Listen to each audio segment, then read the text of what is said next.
Thank you. Second off, is this your happy place? Not necessarily this place in particular, but a theater. The theater has been my home most of my adult life. I've taken vacations other places, but I grew up in the theater, and I actually performed on this stage in 1972 when I was a sophomore in high school. I was in a production of 1776 right here. So it's a thrill to be back here, and a thrill to be involved. Bringing Knoxville back to Knoxville, I think, is great. What is it about this that is so integral to you? This place, this theater, this experience?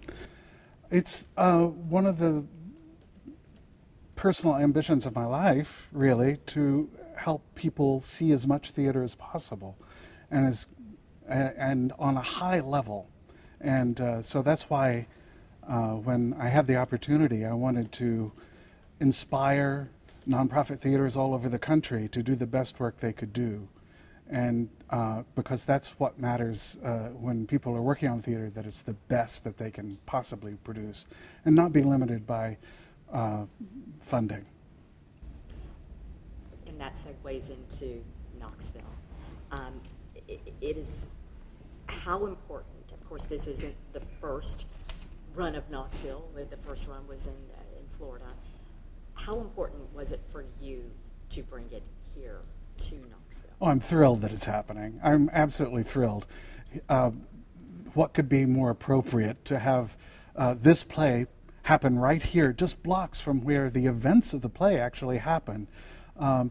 When Frank Galati was working on the script, he came through Knoxville, and I took him out to Powell, to Beaver Creek, where the car accident happened that's referenced in the play.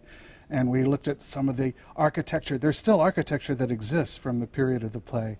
And so we went around looking at houses, and it was just a thrill to show him around town in the actual places where the events of the play actually happen.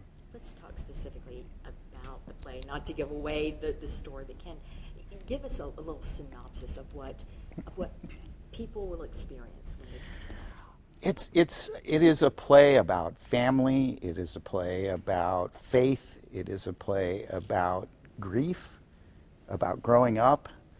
It's a universal story that is so touching. I don't think that there's anybody that can come and see this and not see some moment of themselves in it. And to me, the thing that A.G. brought to the book, Frank and Stephen Flaherty and Lynn Ahrens brought to the stage, that touching feeling of what we're going through and how we can overcome it as a group, as a family, how this affects us. It's really just wonderful.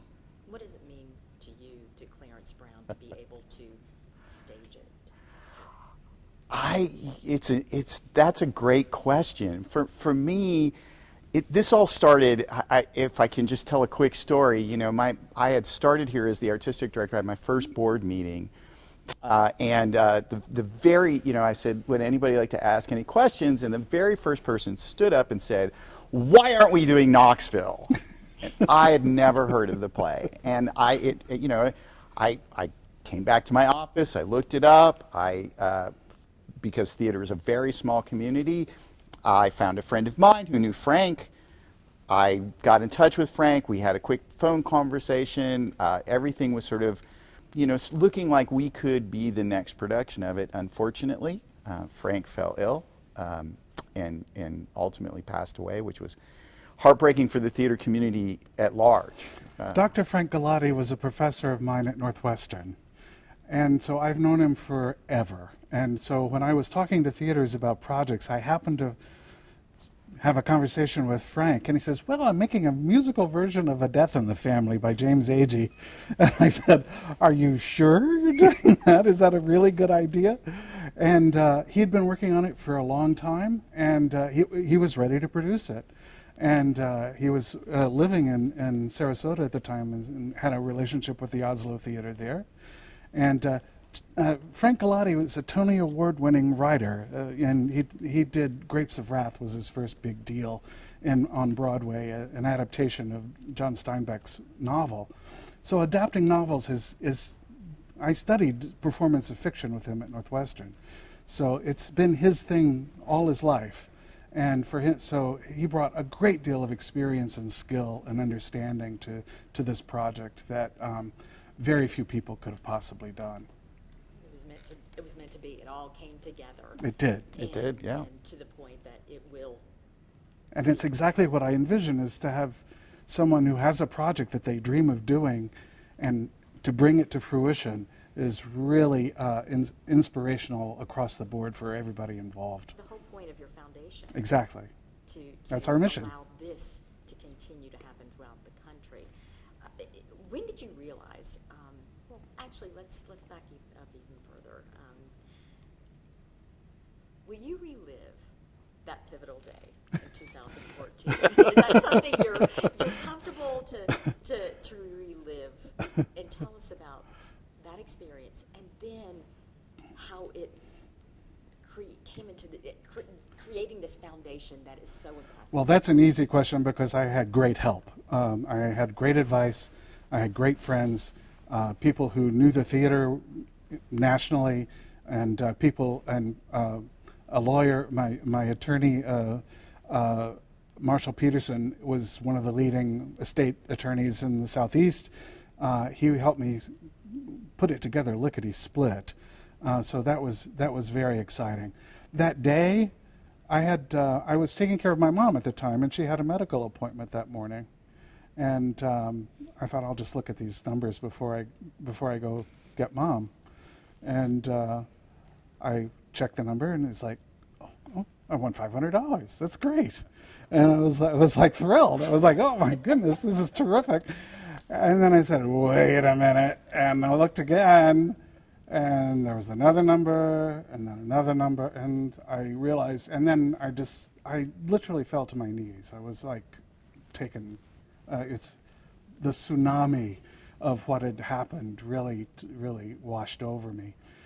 But Mom had an appointment, so I put it in my wallet, and I went and got my mom, and we went over to UT Medical, and I was walking around all morning with this ticket in my pocket in doctor's offices. And we had this routine where I'd bring Mom out and put her on a bench outside while I went and got the car and come back and pick her up. So I took her out and put her on the bench, and I went and got the car. And I was across the bridge on Alcoa Highway before I realized I'd forgotten to go pick her up. I was so discombobulated. I went back. I didn't explain to her for the longest time why she had to wait so long that morning. I had trouble getting out of the lot, but it was that began a process of planning. I called my friend Benita, who I knew theater all over America, and I said, something's happened. I have an idea. I need to talk to you about it. I'm sending a plane for you. What? That's what she said.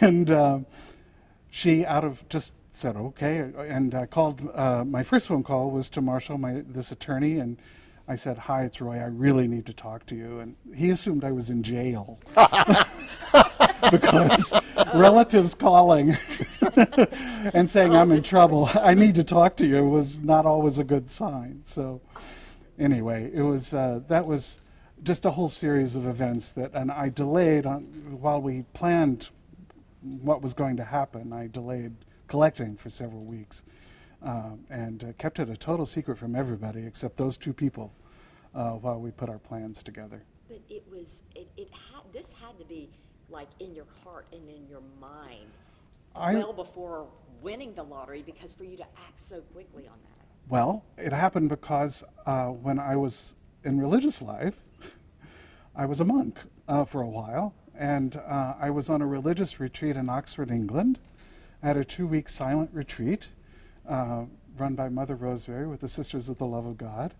And I had one day in London where I had nothing to do on my way back. So I went to the National Theatre And what happened to be playing that night was his Dark Materials, an adaptation of the novel, the sci-fi novel, It's Dark Materials. Huge production, huge cast, lots of characters, people changing, sets changing constantly. And at the end, this young audience leapt to their feet at the end, and I was sad because I knew that no American nonprofit theater could have afforded that level of production.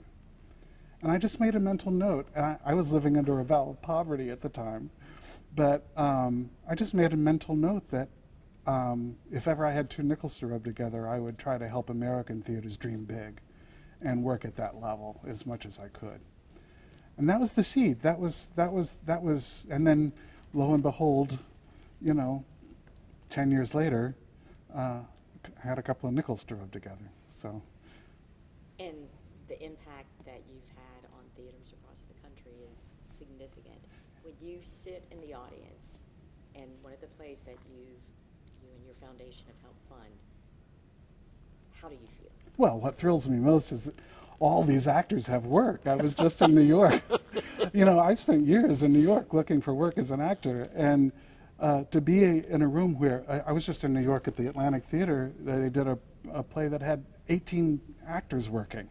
That's a lot of contracts. That's a lot of people paying the rent and paying their electric bill, who struggle to do that a lot. So I know what that means, and I know what it means for all artists, designers and directors and actors. To have work really matters, and that means that they can have something to build on, a foundation to work from, and can keep doing the work that matters to them. So. Why, in your mind, Ken, is the local theater what Clarence Brown provides? Why should the community care about it and be invested in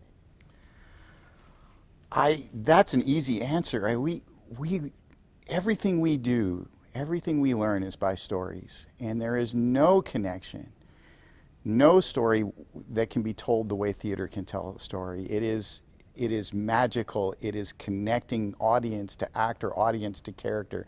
It teaches us to feel. It teaches us to be who we need to be in that moment. I have never found a situation in my life where I haven't thought, well, this is how this character dealt with it, or this is how I felt during this story. It's why I love being a storyteller. It's why I think it's so important for us to tell stories that are meaningful to the audiences of Knoxville, so that they come and that they see themselves and they see other people and they get the same feeling that I get, that we got when we can, we're not just sitting in the theater, but creating that story. And there's no better feeling in the world. There is nothing that feels greater than the audience leaping to their feet at the end of a show, or crying or laughing so hard that they just don't know what to do with themselves. There is no moment better than that, and for them too, not just me as the creator or the person that helped create that moment, but I think it is for them too, that personal interconnection, actor to audience. It's so unique to what we do. Are you looking forward to that after the opening night of Knoxville? I am. I know it's going to be a moving moment for a lot of people and for a lot of reasons. Many people from the original production are in our production, but a lot of people from the Oslo Theater who premiered this show will be coming, and it will be touching not because it's the next iteration of the play, but because of all of the connection behind it. The fact that they were doing a play about grief when somebody so important to them individually and so important to the American theater passed away. I think it's going to be a very emotional evening for audiences that didn't know Frank and for the audiences that did. And when in the original production, it happened at a time when COVID was still hot. When it finally went up, they were constantly having to cancel performances, and it didn't get the full run that they had hoped for. And people had planned to come in from New York to see it and didn't get the chance because it was still a dicey time. So this is this is, in a way, a new opening for this play that really matters and really is a next step for the life of this play. Absolutely. Would you like to see it on Broadway someday? Not my job. If it opened on pardon me, if it opened on Broadway, I'd be there. But it's not. Our goal isn't. We are uniquely non-commercial. We are a success at the Roy Cockrum Foundation when a play happens. So opening night, when the curtain goes up here and the play happens, we have succeeded. And anything that happens beyond that is just icing on the cake. And you want that success to continue for a long time because the foundation is established to continue for a long time. 100 years. It's coming to a close on its 100th year. And we just celebrated our 10th anniversary, so we've been around for 10 years. Wow. Wow is right. It's hard to believe, and we've given away millions and millions of dollars, and I'm just thrilled that we've been able to do that. And the quality of the productions we've supported around the country in the first 10 years has been so exciting, and can't wait to see what's coming up for the next 90. But I don't know what the theater will be in 100 years, and it's a good idea to close private foundations down after a time. There's a famous story about a buggy whip fund that a church has in Boston, that they can't use it for anything but buggy whips. And it's grown for 200 years, almost nearly 200 years, to this enormous amount of money that no one can touch because they designated it only for buggy whips, and they haven't been able to bust that. So we don't want to be a buggy whip foundation. So. One last question. I'm going to open it up to see if my colleagues have any other questions. Do you play the lottery still? I have occasionally, yeah. Why not? Why not? Why not? That's the question. Why not? Yeah. Well, it clearly, your great fortune has been other great fortune for others. It's been our great fortune as an industry. The amount of times that I pick up and look at what another theater is doing and then see the Roy Cockrum Foundation logo somewhere there, it's stunning the number of times it happens, and it's really heartwarming to know. It's more than heartwarming. It's wonderful to know that there is somebody out there that's supporting these big dreams and these big stories that need to be told, that should be told. So thank you. I mean, on behalf of that's what we're here us. for.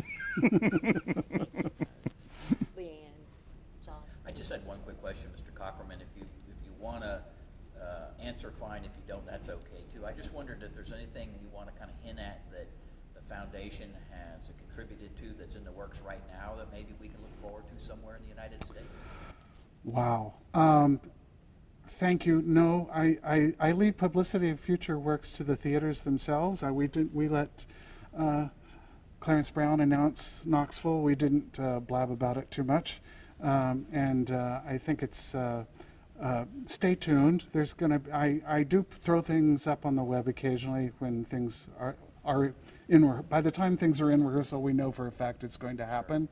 So rather than put a theater in an awkward position, and announcing too early, or we were stealing their thunder, we try to let them do the announcing. We'll keep watching. I do have one more question, because when your story is remarkable. It is a remarkable story. Do you think it could ever be a plot for a play? Could it be produced here on CBS? You're not the first person to ask that question, and stay tuned.